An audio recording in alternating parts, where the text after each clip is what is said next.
joins me to talk about geometric lines and how they can affect our lives.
Grab your popcorn and snacks.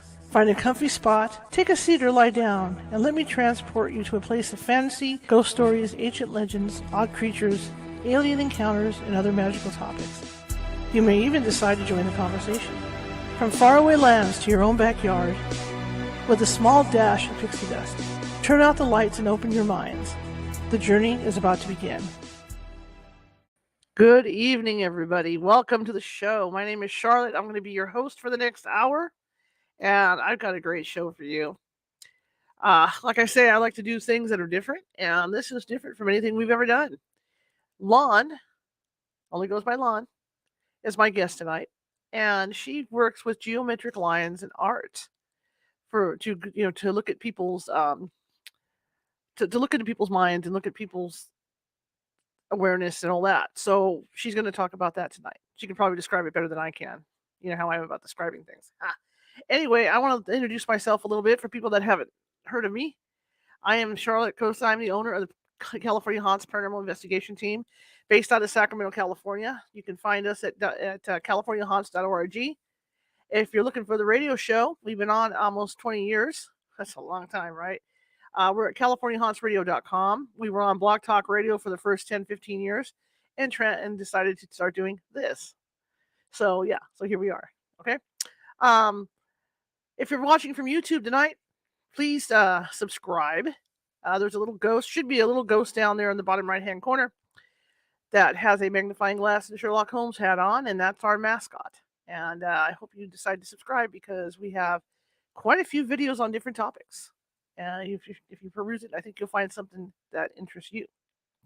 Anyway, I want to welcome you all. And in a minute here, I'm going to bring on our guest. And I'm fascinated by her art. In fact, I was able to get grabbed 3 or 4 pieces of her art off her website, which I'll be able to show during the interview. We're going to be doing a phone interview tonight. She's in San Diego. So I'll just let you know that ahead of time. But I think you're going to be really interested in what she has to say. I know I am. If you're interested in learning about ghost hunting, okay, California Haunted Paranormal Investigation Team, right?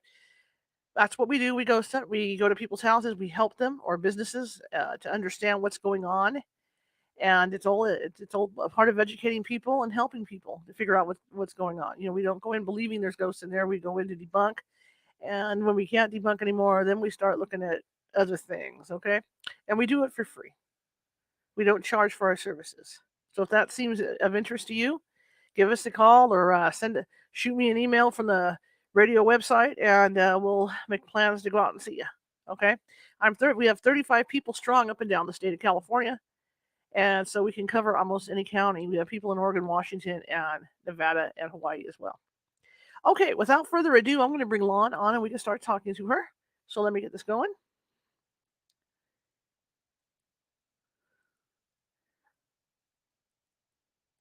Hello, Lon.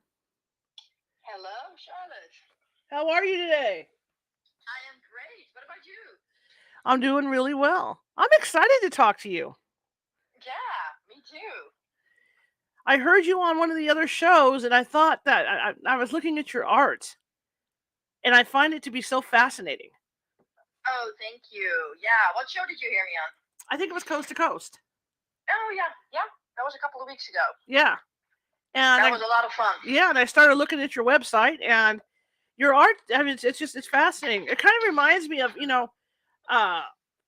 like and I don't want to, I'm not cutting it down or anything, but it kind of reminds me of the tie-dyes, the tie-dye art. Or remember those spirograph things, I think it's really cool. Right. Yeah. Well, it's a little similar, right? It's all kind of like mandala based. Yeah. So tell me about you. How did you get into doing this? You know what? My background is in graphic design. I was trained in Europe and went to art school there and kind of went into the graphic design industry, marketing, like logos, websites, things like that. And then somewhere along the way, I came across crop circles, pictures of crop circles.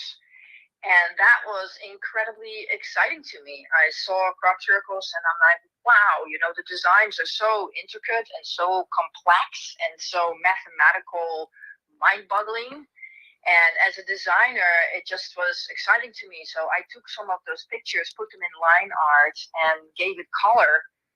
And from there, it started developing in where I was wondering, like, well, if all these crop circles are different, then maybe they all have a different meaning, right? Mm-hmm. Why is one square? Why is one round? Why does one have 3 circles? So I figured, like, It's probably some sort of a language. So I can use these shapes and colors as a language. So how did you figure all that out then?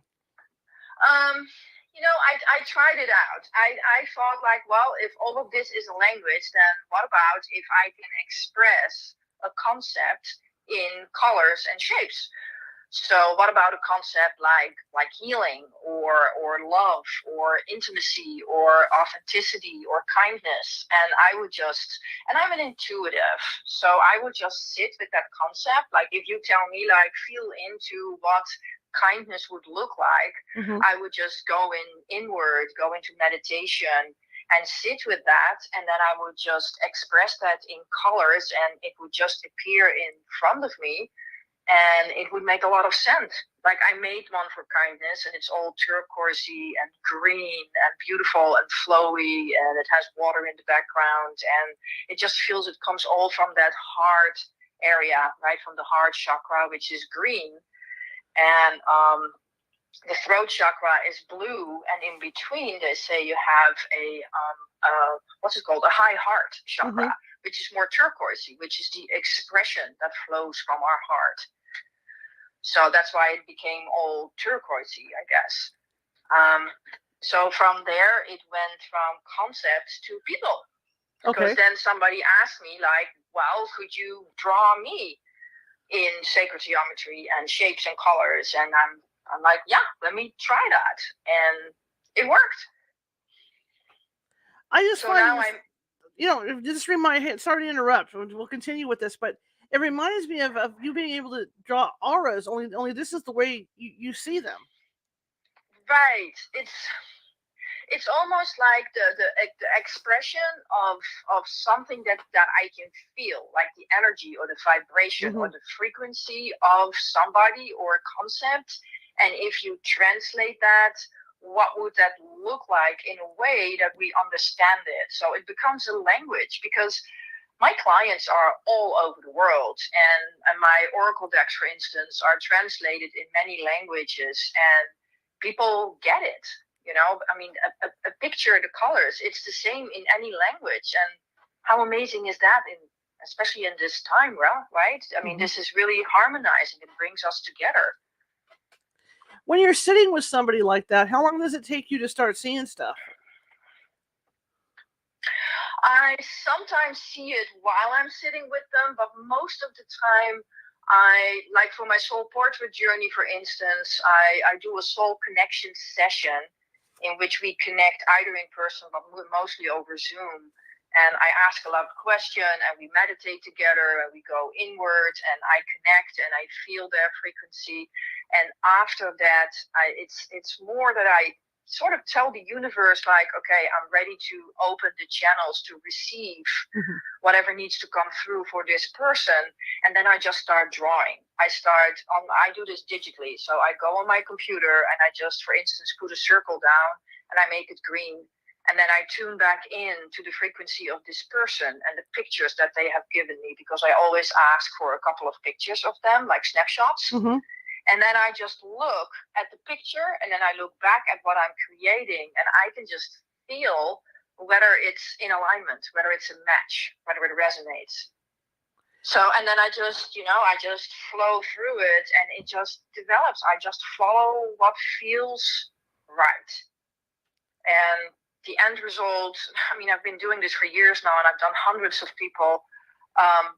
It works, and people recognize themselves in it, and I describe it as well. I describe the whole thing, like what you're seeing, what it means, how it applies to your journey as a soul. So I don't necessarily, to answer your question more direct, I don't necessarily see the end product right away when I look at that person, when I see them in person, but it develops, like it just flows. It's like channeling. I don't think a channeler usually knows what they're going to say until they just let it go and just start talking, right? Right, or an automatic writer, yeah. Right. So it's kind of the same as that, you know. I don't know. Sometimes I meet somebody and I have a distinct feeling like, wow, I see a lot of red around you, or I see lots of green, and so that's where I'll start. But I never really know what it's going to look like until it's there, and then all of a sudden it's like, oh, there you are, got it. These are real cool. And my question with this too, as you talk about the chakra, um, I know that there's certain colors of the chakra, but as I look at these things, because I pulled the 4 that you had up on your website to show people, Right. and as I look at these, I'm seeing pinks and colors that aren't normally on on those chakra charts. What does that mean No. when somebody has those kind of colors? You know, I think we're always gradations of a lot of things. And I think we're always like a symphony of different frequencies and colors merged together. So a pink could mean that there is a mixture of the colors that make up that pink, you know, so the Mm-hmm. reds and the oranges and the yellows. And what the pink usually also indicates, pink is very much a color that's associated with the divine feminine. So not everything is a direct relation to the chakra. Mm-hmm. Sometimes it's also symbolic of, like I said, like the divine feminine is usually like a pink, right? Just Right. like the divine masculine is often like a blue. So there's a lot of different, um, how would you say that? Like models going on at the same time, because Mm-hmm. I use a little bit of numerology as well, Mm-hmm. right? Because some things come in and it wants to be 4 circles, and sometimes I have mandalas that have like 6 circles, Right. and sometimes I don't have a circle at all, and it's a triangle. That is really cool. And how long does it take you to do these things when you start drawing? Well, usually usually the journey, the complete journey with somebody is 2 to 3 weeks, and that's from finish to from beginning to finish. So the piece itself takes me usually anywhere between a week and 10 days. Mm-hmm. You know, some just flow out and I'm so in the zone that I can't even stop, and I have them within like a week. And sometimes, but often it's a journey. Often it's a couple of layers, and then I have to just pull back, go sleep on it, come back to it the next day and bring in more layers. And I have to meditate with it and see like where it wants to go and bring in more layers. And then once the creation process of the image itself is done, then I start looking at it, sitting with it. Like I literally put a chair in front of my computer. I have the piece on my screen and I ask it to tell me its story. And that's when I start the writing process, which usually takes me another 5 to 7 days to get the story right, to understand it. Like, why is it showing up like that? Why is there red? Why is there green? Why is there 6 circles? Why is there water in the background? Like, tell me the story. Mm-hmm. And then once I have all that, I put it all together, and then I apply it also to the person. Like, how does this all apply to that journey that you're on, like your life? That's just so interesting the way you do it. Isn't it? I've never seen anybody do this. I've been around You people know, that work with chakras, and then they'll do the colors for the chakra and all that, but I've never seen anything like this before. you know what? Honestly, I haven't either. As there's probably other people that do something like this, but I Mm-hmm. have never seen it like outward this Mm-hmm. way. So I might be one of the only people in the world that does it. So Mm-hmm. it took me a long time also to understand it and to get the story around what I'm doing and to put it in a context and a sort of like a system in where it made sense to me and where I also could repeat it and where I Mm-hmm. could explain it and where I can work with it. And now, especially the last year, I would say it makes so much more sense. And that's why I wrote the book Modern Merlin, Mm-hmm. because all of a sudden what I do kind of fits in the whole new paradigm that I describe in there as well. How does the geometric patterns? How do you equate those with what's going on with somebody? Well, sacred geometry is the architecture that we find underneath everything in creation. So the way I like to envision it or explain it and understand it myself is that like energy in its purest form when it's only energy and it hasn't been formed in something substantial, it Mm-hmm. hasn't taken on anything, it is just free flowing, right? To go from free flowing energy into a form, it has to follow something to go from nothing into something, right? Right. So that in between, I see as the sacred geometry layer. So it's almost like envision yourself a layer, and we call that sacred geometry. And above that layer is the ocean of free flowing energy. Mm-hmm. And under that layer of sacred geometry is form. It's like, bodies and stuff and plants and birds and people and, right, anything that has to be created. Star systems, Earth, planets, all of that. So the way I see it is almost like that energy at some point flows to that layer of sacred geometry, takes on different shapes and forms Mm-hmm. that we then see in our world, in our three-dimensional world. So at the basis, there is always geometric patterns and repetitions. That's why you find certain geometric patterns or shapes, like for instance the spiral. We find the spiral everywhere in nature. We see it in plants, in flowers, how they curl up, but we also see it in star systems. We see it in the way the ocean waves break onto the shore. We see it in our DNA, like the DNA strands, how they spiral as well. So there is repetition of the same design or blueprint everywhere. And we see it inside our bodies as well. Like the way our atoms revolve around each other is actually the same way as planets and stars do it in the macrocosmos. So there's rhyme and reason to it. And when I discovered that was really exciting because I'm kind of like a nerd at heart. I mean, I'm an artist, but I love math and I love science and I love to understand. I'm a digger. I'm looking at the colors too, and what I find interesting about this is that can you explain to me why certain colors are at different levels? What do you mean different levels? Well, I mean like when you draw the geometric patterns, like you might have like the light blue or yellow in the middle, like this one I'm looking at that was on your website, that's in the middle of what looks like the star. Right. You've got like a flower there, but in the middle of the flower is the yellow, and then it goes to light blue, and then it goes to it like. Depends. Right. Yeah. It depends on what concept we're talking about or what person. A lot of them are soul portraits. And for me, often the center shows us the core. It shows us what's at our essence, what's at our basis. Often with people that are very connected and very out there and their consciousness is very expanded, I find like very bright or very dark colors with bright lights in there, indicating almost like they can go out into that galaxy.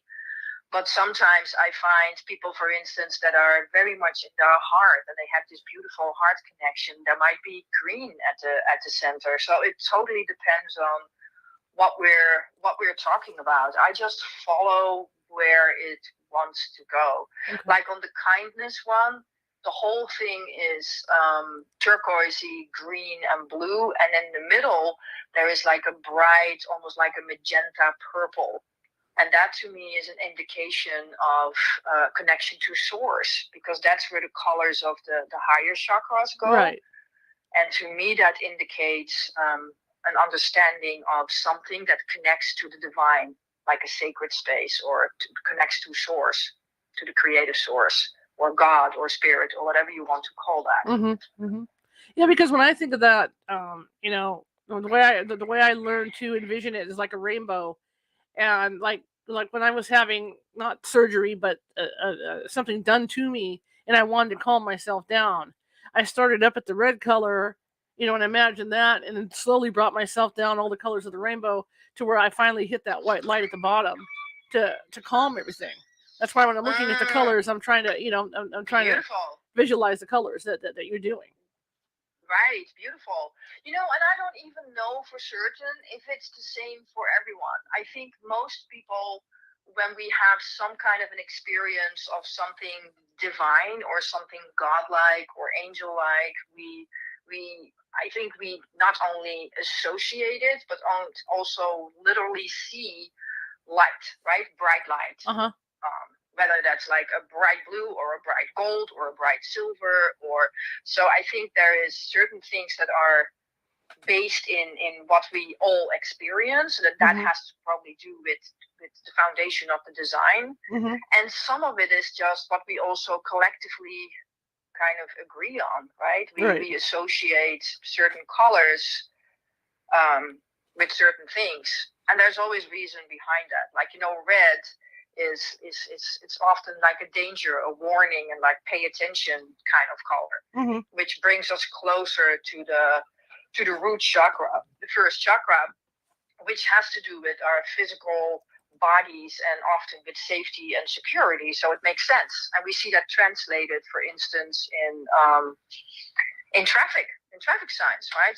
Like a stop signs and warning signs are often like red, or if you really want to get somebody's attention, you make it bright red.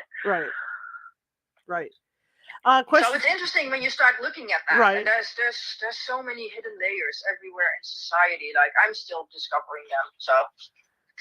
Well, I mean, that's true also for like hospitals or even mental hospitals, the way they paint the walls. Yes. Right. Yes, I agree. You know what? I've always thought, like, how fun and how cool would it be to get some of my activations, because I call them activations, into hospitals. Right. I mean, how nice would it be if you would sit in a waiting room and you could look at one of these mandalas that actually have a meaning. And I made one for healing as well, and I made one for kindness, and I made one. I mean, there's tons of concepts that would be amazing to just sit with and contemplate when you're sitting in an environment like a hospital or a medical facility. Absolutely. Question in the chat room is, do these designs represent the elements? The elements, like water, air, is that what they mean? Metal? Yeah. Sometimes, yes. Sometimes it's in there.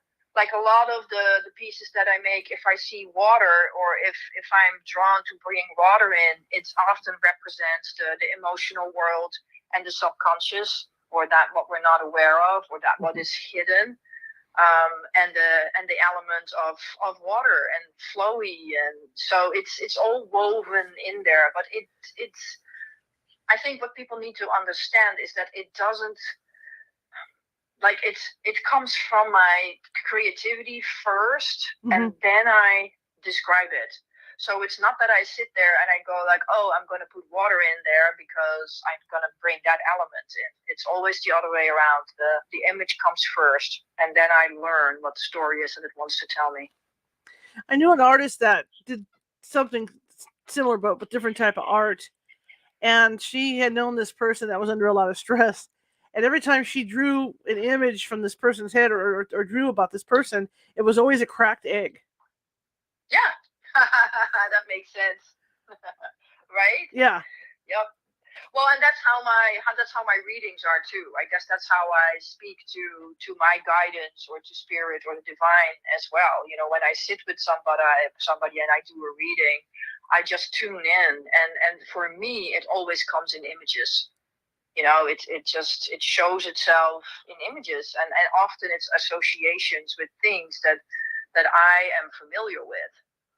It could be, for me, Merlin has always been a guide of mine. If I see him show up, then I know it has to do with magic, and if it has to do with magic, it tells me that I need to expand my view and believe that the impossible could happen, and that it starts with me believing it. So it's such a complicated, not complicated, complex. Complex is probably a much better word. And of how everything connects, right? And how everything just points to the next thing, and to the next thing, and to the next thing. And how responsive have people been to this? When you get done, and then you write down what. Oh, amazing. Especially in soul portraits, So, well, first of all, I made oracle decks, right? So all of these pieces, found their way into oracle decks. A lot of the oracle decks, a lot of the soul portraits are in the oracle decks, which is beautiful as well, because it means that the soul expression of that your soul expression could actually be touching thousands and thousands of people all over the world, which I believe is the way how this world gets better, right? When we all touch each other and help each other and support each other and help each other grow. So people have been incredibly responsive. My first deck came out in 2016, I think. Yeah, 2016, and I won an award for it that same year, or maybe the next year. And it's still selling incredible. Like, it's still going up in sales. My second deck came out in 2018, and I'm going to come out with a magic deck, the Modern Merlin deck, in the beginning of next year. So, and it's translated in, I don't know, I think like in 4 languages or so. Mm-hmm. So it's and I get emails from people all the time, and people reaching out and wanting readings with me and saying that they love the images. So people are responding really, really well to it. And the personal soul portraits are, you know what, they're kind of life changing, because once you have a piece on your wall that is a representation of your soul essence and why you are here, with a very distinct description and understanding of what you're doing and what you're looking at, you can never get away from that anymore. I mean, that's a constant reminder and constant activation to become that highest expression, you know, to become your full divine soul expression to the, you know, to the best of that you can. So so that's really impactful, and it stays with you for the rest of your life. Well, as a photographer, you know, I go out, take my own photos, I put them on my walls. I would love to have something like this. Like you say, I would love to have this kind of thing on my wall. Right. I mean, I made my own. It took me years to make my own soul portrait. For some reason, I never did it. And then I think like 2 years ago, I'm like, okay, I got to do this. And it was very interesting to be client and creator at the same time. And actually to be the creator was not as hard as to be the client. It was very emotional to receive it also, and to really see my own soul expression and understand it. I've always kind of understood what I do here, but to really see it expressed that way and described. And now it hangs in my bedroom, and I wake up to it every morning. And even on the days where I feel like, not really feeling it today, you know, we all have those days, right? Right. And then that soul portrait is hanging there and going like, well, you signed up for this. This is what you're doing. So let's go. Let's do this. This is really cool. Now, do you close, like a lot of automatic writers will close their eyes, you know, when they do the automatic writing. Do you do this with closed eyes, or are you fully awake?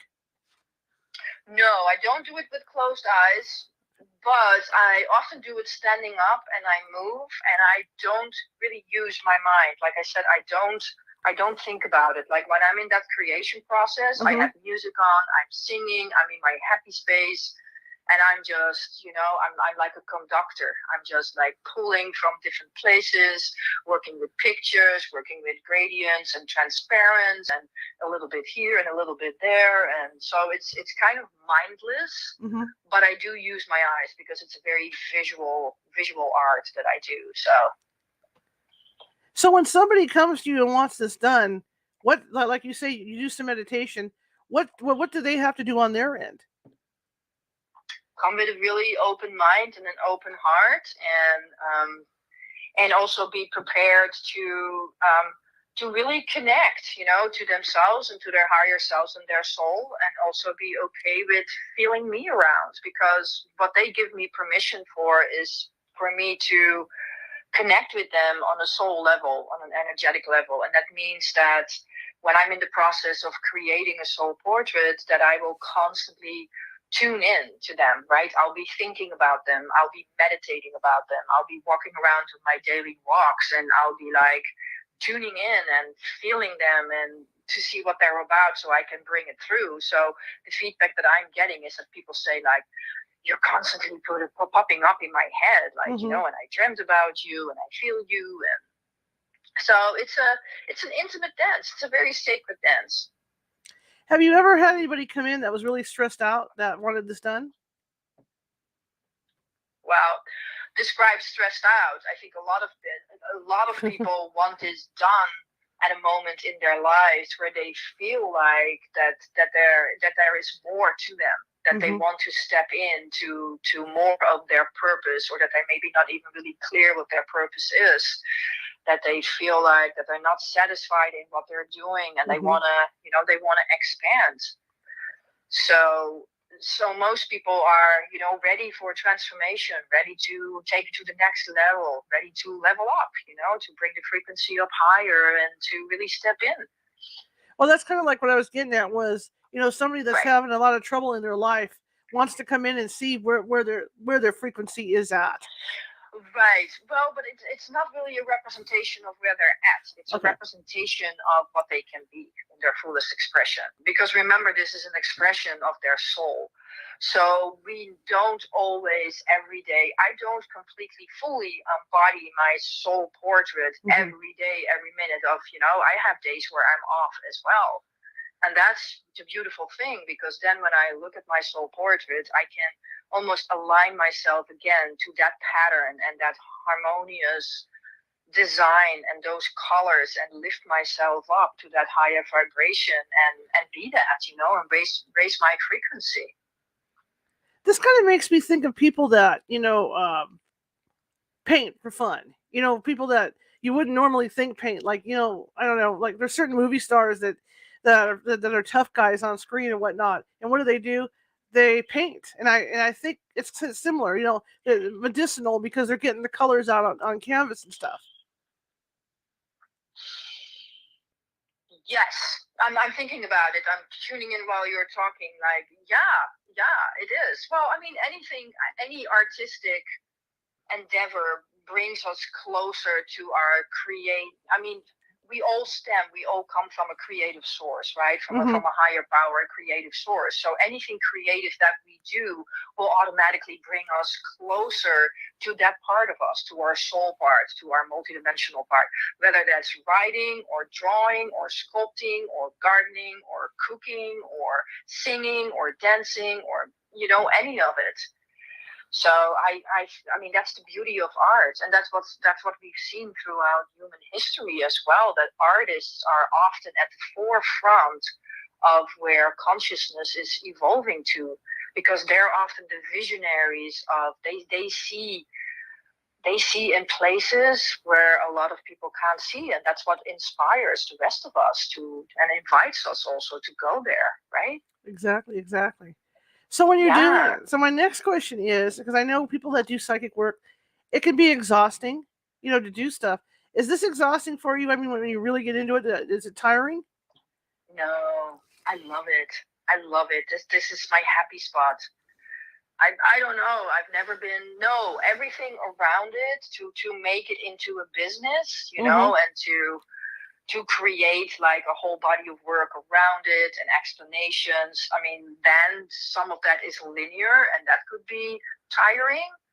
But even that, I love what I do. I do everything myself. I write everything, I draw everything, I create everything, I design my website, I do all my social media, I do all my emails. I mean, and I so love what I do. I mean, I literally, I'm very happy. So I think when you're in your happy space, I do get tired, but you get tired in a different way. I Mm-hmm. literally get tired because I just need to rest, because my body needs to rest, because my mind needs to rest. But it's not because I feel drained by what I'm doing. Because what I'm doing is coming through me and not so much from me. So that's an infinite stream, right? I tap into a higher place. So Mm-hmm. that comes with so much energy also. Now, one thing I don't remember hearing it, but you might have said it was, were you an artist before this? Well, yes. I mean, I was one of those children that was always drawing and scribbling, Okay. and I loved making collages, and I loved like doing interior design, working with furniture, working with lights. I'm always harmonizing everything, harmonizing my environment, harmonizing the relationships around me. I just always look for the harmony in things. So I went to art school. Yeah, I went to art school and I majored in graphic design and marketing. And that brought me to the advertising industry. So I did corporate design for a while, and that was just not my thing. This is where I'm really happy, and that's the way I design websites as well. I mean, I design websites for people, and I take on clients that are really, they're always really aligned with my work. People come to me for their websites because they love my work, and I create my websites the same way as I do my art. I have intake conversations with people, and I really tune in to their vision. And then most people give me complete freedom to make something, and I've never had anybody not like what I created for them. So it's just really fun. When you first started doing this, how were you able to find clients or people that were willing to let you do it? Yeah, that's a good question, right? Well, when I first started doing it, I mean, I started as a graphic designer making websites. So, and I still do that a little bit. And then on the side, I started messing around with these crop circles and colors and shapes. And then I started making them for people. And at some point, I had so many of them that somebody suggested, like, you should put it in an Oracle deck and find a publisher. And this is actually a really cool story because I had no idea how to find a publisher. I just know that at some point, yeah, do you have a minute for this story? Because it's a cool story. Go for it. Okay. I came across a book in 2013 made by the artist Razuli. It was called The Language of Love, I think. Let me see, because I have it in my thing here. It's called... It was done by the artist Razuli, and he was working to the journey of love. And the poems in that book were done by Richard Cohen. And I bought the book because I fell in love with the art right away, and I brought it home and I read it, and I decided, like, I'm going to just reach out to this artist and just express how much I enjoy his art, which I did. And he wrote back, and it turned out that he lived in Hollywood in California, and I'm in San Diego, California. And he invited me to come up and come to his studio and have a chat. So I did that, and I showed him some of my early pieces of my art. And he said that he believed that I was going to be very big because he could feel the soul in my art. And of course, that coming from an artist was amazing. So I was on wings after that. And then when I started looking for a publisher, I came across Beyond Words Publishing. And my first encounter with them, in the first conversation that I had, the owner actually said, like, you know what, my name is actually Richard Cohen, and my friend Razuli that I published a book with several years ago mentioned you several years ago, that he met this really talented young artist and that he was really excited about it. And for some reason, it didn't align then, but we came across each other a couple of years later, and he became my publisher. So nice. So, and once you're published, it becomes a little bit of a different ball game, right? Because they help with publication, they help with distribution, they help with marketing, and so then I became known for my Oracle decks, and now I'm just still growing. I just published my first book, Modern Merlin, that came out in December. So yeah, it's just growing. I don't know, social media, word to mouth, a lot of word to mouth. People come across my decks, connect with me, want to work with me, want to have a soul portrait, you know.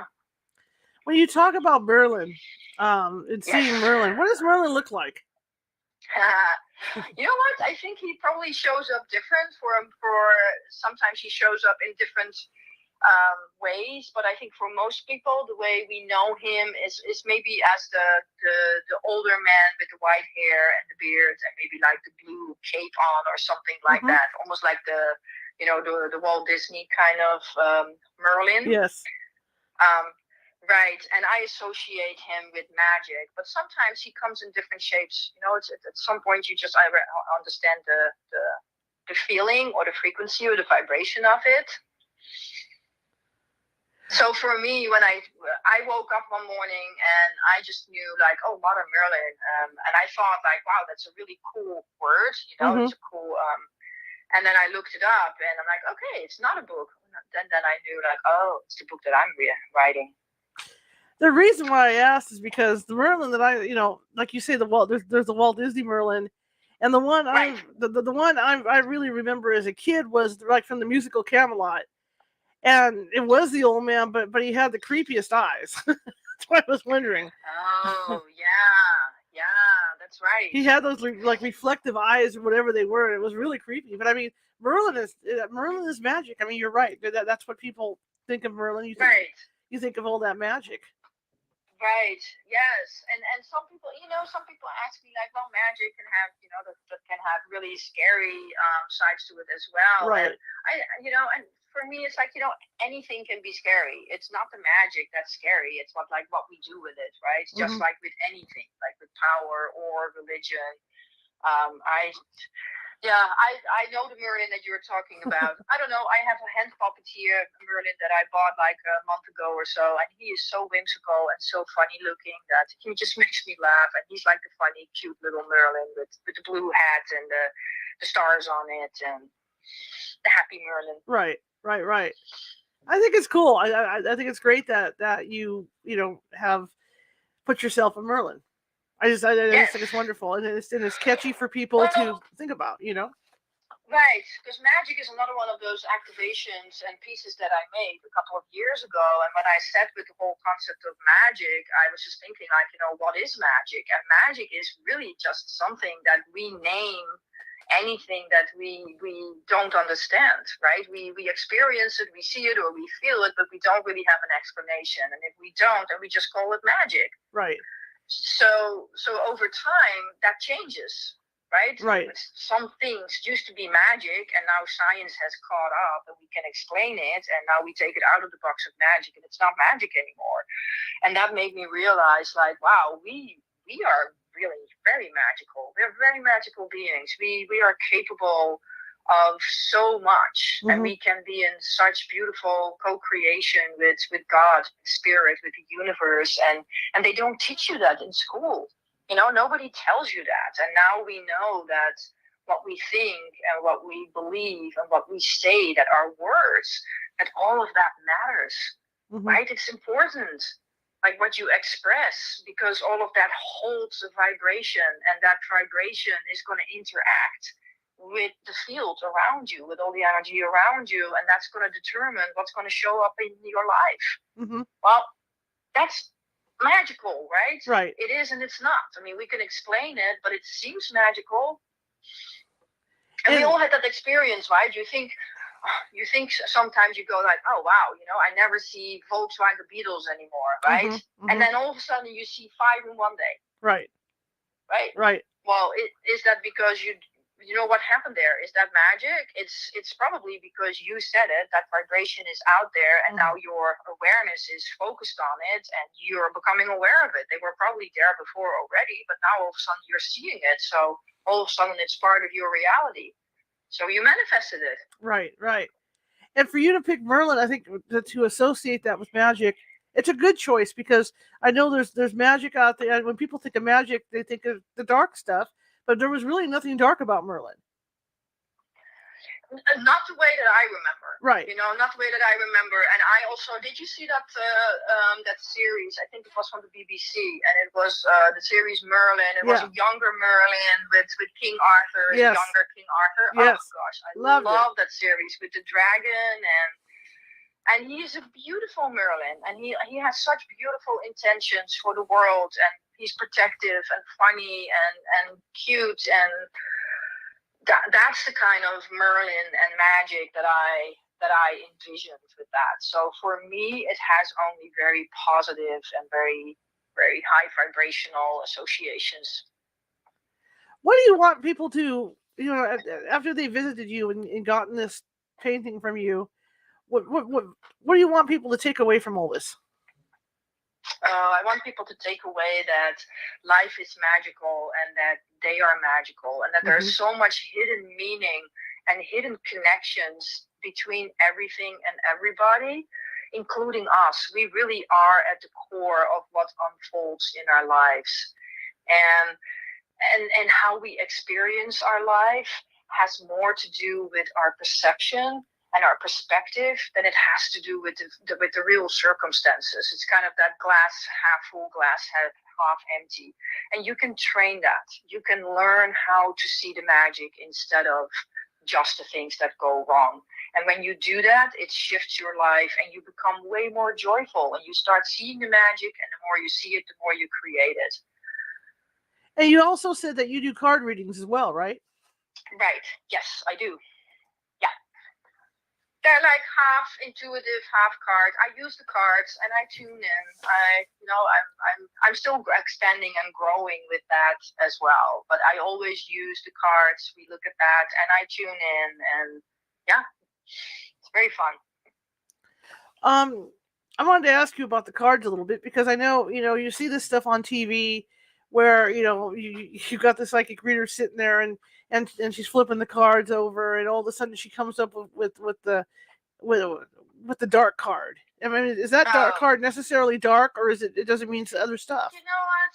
Yeah, you're talking mostly about the tarot, right? Yeah. I personally don't prefer tarot for myself. I don't use it. I only use oracle decks. And the decks that I made are oracle decks. So the difference is that tarot is really based on a system, right? You have 78 cards and there's always the same kind of cards. And there are a lot of cards in that system that could imply something more disturbing or challenging or scary even. And in my world, where I come from a place of possibility and potential. And in my world, there is no such thing as only dark or something that I think any challenge can be overcome, and it has to do with our perspective. So my oracle decks don't have any scary things in there, and I also help people to unravel anything that they do experience as challenging, to see what's at the core of that. Like, why is it scary? Why is it, and how can we shift that? So no, I don't do anything. You will never hear like, oh my gosh, this is a really scary card. And I don't do predictions either, because I feel that we have a free choice in any given moment. And there is no such thing as a set course. I don't believe that. I believe that we can shift anything by changing our perspective, by changing our attitude. We can change our energy, and we can change our reality in any moment. I like that. I like that a lot, because because there is some scary. There have been people that have gone to card readers, like I said, and they come out scared to death because they think there's something bad going to happen to them. I like your. I really like your philosophy. Yeah, and here's the scary thing. Like, if somebody tells you today that, oh my gosh, tomorrow something terrible is going to happen, you're going to trip and you're going to fall and you're going to break your leg, right? Right. If you walk out the door tomorrow and you have that on your mind and you think that's going to happen, then the chances that it is going to happen are probably pretty big, because you're going to feel clumsy, you're going to feel scared, you're going to feel like, oh my gosh, right? You're not in flow. You're already restricted. So I would never do that. So instead, I would much rather tell somebody, the potential and something that's possible for them, and what I see available to them, because there's so much available to all of us in any moment. How long does it take to do an oracle reading on somebody? Most of my readings, I think on my website, I put them down as like 15 minutes, and most of the time I go over. I mean, you can sit with people for a long time, and it's so much fun also, and there's so many layers to look at. So I would say on an average 15 minutes. I'm going to start doing live readings in San Diego in a store here in Encinitas pretty soon, just because I like the one-on-one contact, like the real contact, not just on Zoom. And then I'm going to offer like 15 minutes options as well, and 30-minute options, because sometimes that's, people just have only 15 minutes, or they don't want to sit for 15 minutes. But online, I usually offer 50 because in my experience, if you're online in 15 minutes, you don't do that much. So. Mm-hmm. Mm-hmm. That was my next question is, how did you adapt to COVID, to the lockdowns? Wow.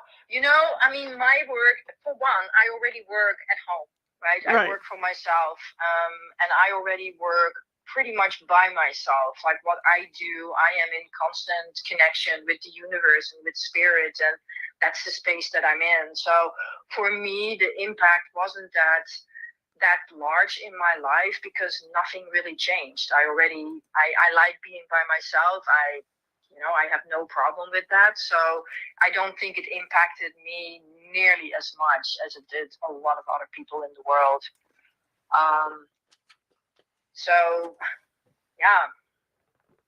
And it made me it made me feel much more motivated to bring more of my work out and accessible online, realizing like, wow, I think the great thing that came out of COVID is that we all realized like how much we can be connected through programs like Zoom and, I mean, it was sad that we couldn't do it live, but on the other hand, I talked to people from all over the world. I had a woman from Dubai connect with me. I had somebody from South Africa. I had a couple of people from Australia. I mean, how fun is that? That is fun. Did you find it harder, or did you have to adapt to being able to feel people? I don't want to say feel people out, but with your abilities to do it via camera instead of being like in person. How did you adapt to that? You know what? Not really, because I can do it even when I listen to somebody, or even if I don't see them or hear them, I can just tune in. It gets easier if somebody is right in front of me, but especially when we're on Zoom and I can see them, I'm very visual, so that helps. But yeah, you know what? I think our abilities also expand with our possibilities. It's almost like people who lose their sight often report back that their other senses expand much more, right? They get much more sensitive in hearing or in touch. So I think it's the same with us. If we can't really meet life in person, our abilities will expand to do it in other ways. And I find that more and more. So yeah. Absolutely.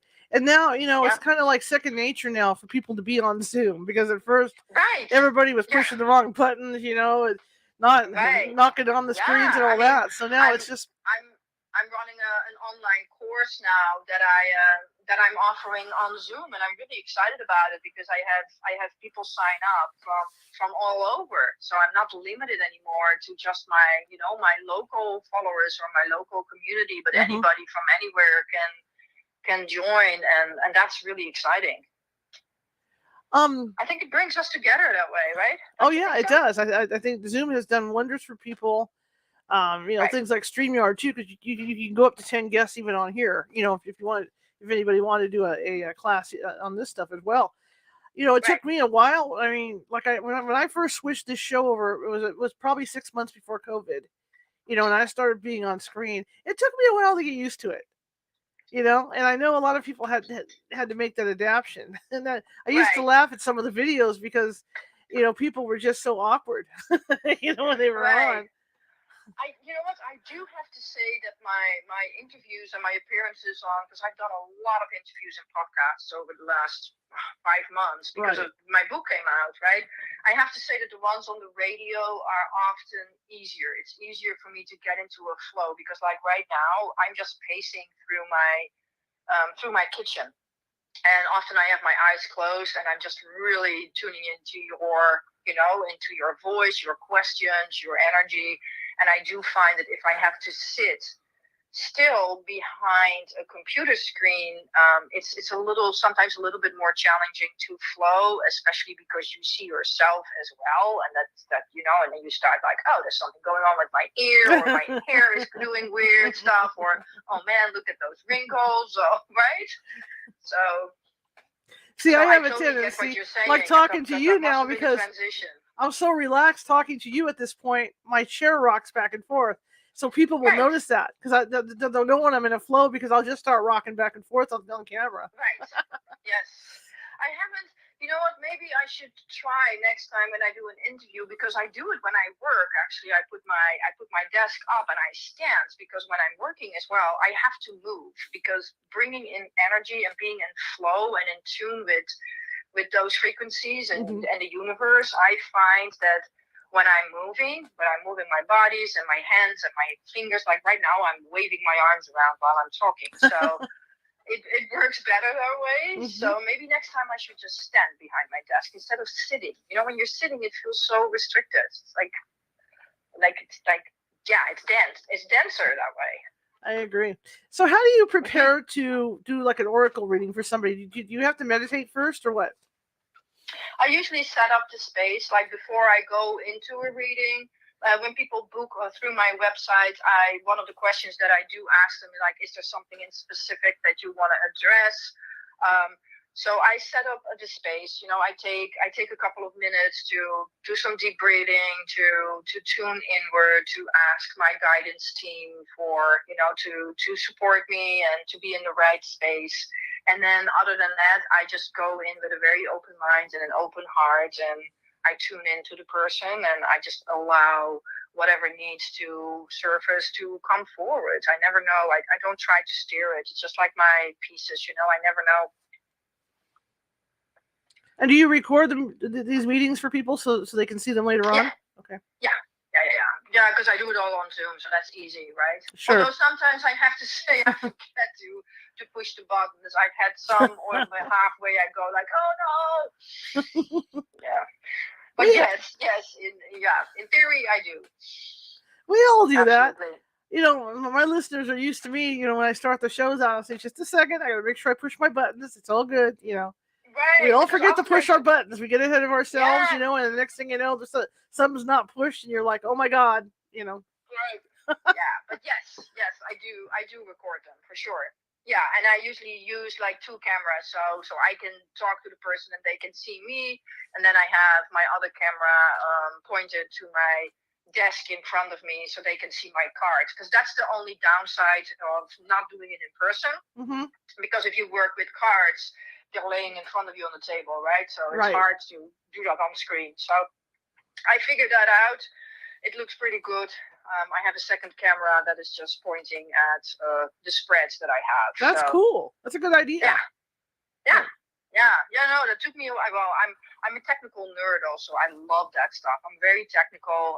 I'm very savvy on a computer and all of that. So that's the stuff where I like good lighting. I like good backgrounds, and I created a course online for Modern Merlin, and I went all out. I do it with PowerPoint presentations and beautiful backgrounds and beautiful imagery, and I made like full screen meditations with my voice and music and my art, and I like that stuff.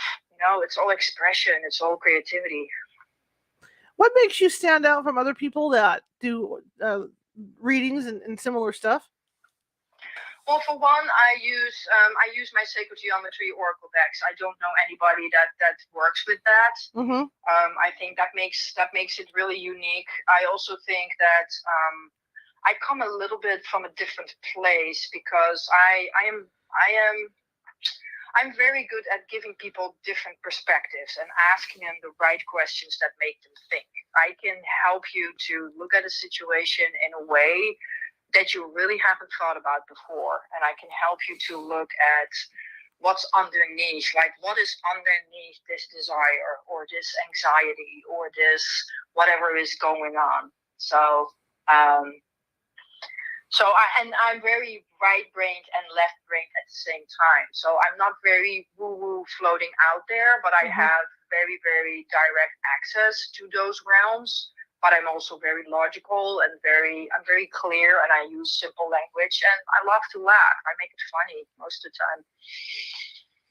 So you've written your book. What's next for you? What's coming up next? Oh, what's coming up next? Well, I'm starting my Modern Merlin course online on Saturday, this coming Saturday. So if anybody still wants to join, they're going to have to hop on right now. my Modern Merlin deck is, I just sent it out yesterday. The written part is done. I sent it to my publisher. Now I'm going to focus on all the cards, the design, and the design of the box. That's going to come out in the beginning of next year. And I'm sure, because they're already pushing me, I'm sure there's going to be more courses. You know what? I want to bring out more simple courses, like simple courses about how to work with the Oracle deck, for instance, or, simple courses about sacred geometry and why it matters. And so a lot of things, I want to make things accessible for people. I think a lot of people are waking up to a broader perspective and a new belief system and a new paradigm. And I think there's a lot to catch up for many. Absolutely. And how can people find you?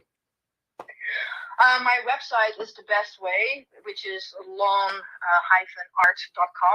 Okay. And another really, really fun way is to follow me on Instagram, because I'm very active there. I almost post daily. And it's like everyday magical things. I post my cards of the day, cards of the week. I post like animated versions of my activations. I do some videos where you see me live. It's just fun. So that's a great way to follow me. And that is Lon_art. And where can people you can find access on my website as well. Awesome. And where can people get your books? Or your book? My gosh, where can they not? It's in all the normal places. You can buy it through my publisher, which is Beyond Word Publishing. You can get it on Amazon, Barnes and Noble, Indie Books, Goodreads. I don't know. It's everywhere. And I'm so sorry if I didn't mention some of the places where it is being sold. That's cool. Amazon is what everybody knows, and that's probably the most simple. And that's where you can get my Oracle decks as well. And again, you can find the links on my website as well, and more information about it. It will tell you a little bit more. There's little videos about it, little trailers. So fantastic. Well, I want to thank you for coming on tonight. I appreciate it.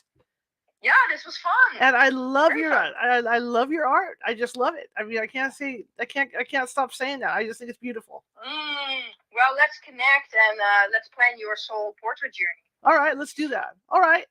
Well, thank you so much, and you have a good evening. Thank you, okay. Charlotte. Thank you. Okay. Bye-bye. Thank you. Bye-bye. Okay, that was really cool. I love her art. I mean, I have to find out, look into having mine done, because that is just terrific. I was wondering if I could do it, just kind of put myself in a meditative state and do that, but I don't know. I don't think so. Anyway, that was a great show, and I hope you guys enjoyed it too. Tomorrow night, we're going to have a death doula on. The show's going to be at 5:30 p.m. Pacific. We're going to go an hour early. Death doula Jenny Grace Lyons is going to be with us. And we're going to be talking about home funerals and conscious death tomorrow. So it should be an interesting night. Anybody that's had a death in the family and, the high cost of having the body at the funeral home, I think the costs are a little different if you have the body at home to do the wake and all that. So it should be an interesting hour to talk with her and get some ideas from her, and talk about different things and look at death from the perspective of a death doula. So join me tomorrow at 5:30 p.m. Pacific. If you like the show, share it with 5 people. If you hated the show, share it with 5 of your enemies. We're equal opportunity here at California Haunts Radio. Be sure to check out our website at californiahauntsradio.com. Also, please, if you're watching from YouTube, please subscribe. Please click on that little guy down there with the magnifying glass and the Sherlock Holmes hat. And please subscribe, because we really would like some subscribers. If you have trouble finding our YouTube site, go to our website at californiahauntsradio.com and click on the video that's on the front. That'll take you over to our YouTube site. Also, all our archives are also located on the, well, not all of them yet because I'm updating, but CaliforniaHauntsRadio.com has all our archives going back a year and a half, 2 years almost, that you can check out our videos.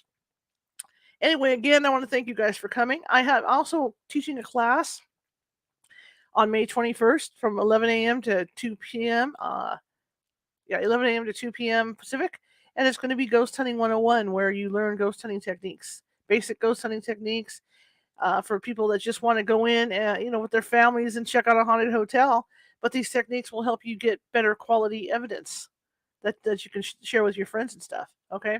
Plus, it teaches for both, really. It teaches the basic stuff, and it also teaches the stuff for the more hardcore person that wants to run a paranormal team. So if you want to check that out, that's over at the California Haunts Meetup. Just Google California Haunts Meetup, and you will find us. Anyway, I want to thank you guys for coming tonight. And again, I will see you tomorrow. I'm going to share her contact information and where you can get her books and all that good stuff in a couple minutes here. And then I'm going to bail out of here. But I will see you tomorrow at 5:30. So here we go. Website, lon-art.com.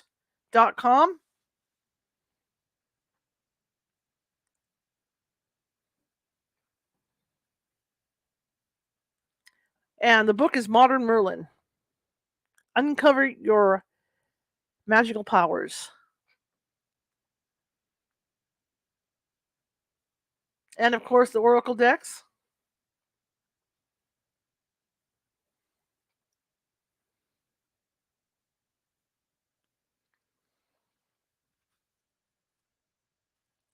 And they're available at Amazon and other booksellers.